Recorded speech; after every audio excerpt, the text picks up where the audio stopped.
नाज़रीन तव्हांखे ॿुधाईंदा हलूं त जोही OPPL तेल ऐं गैस कंपनी तरफ़ां कंपनी जो स्क्रब कबाड़ी जो ठीको लोकल सतह ते न ॾियण ऐं ॻोठाणनि खे आम नीलामी में नज़रअंदाज़ करण ख़िलाफ़ मेन गेट अॻियां एहतजाजी मुज़ाहिरो। रिपोर्ट मुश्ताक अली रोदनाणी मुताबिक़ जोही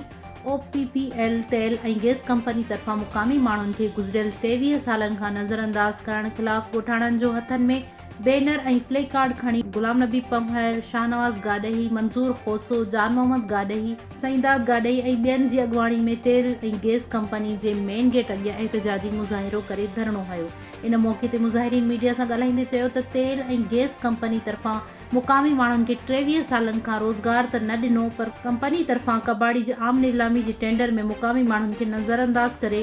लाहौर ऐं इस्लामाबाद जे माण्हुनि खे कंपनी जो कबाड़ी जो सामान जी नीलामी OPPL तेल कंपनी में करण बजाय इस्लामाबाद ऐं लाहौर में कराई वई, जंहिंखे रद्द करे कंपनी जो स्क्रब जो सामान मुक़ामी माण्हुनि खे ॾिनो वञे।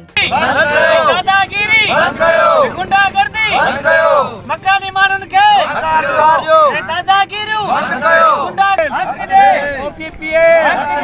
गुंडागर्दी बंद कयो, दादागिरी बंद कयो, गुंडागर्दी बंद कयो, दादागिरी बंद कयो, OPPL मकानी माण्हुनि सां मकानी माण्हुनि सां OPPL गुंडागर्दी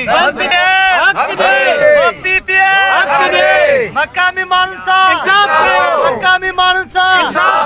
दादागिरी गुंडागर्दी गरीब माण्हुनि सां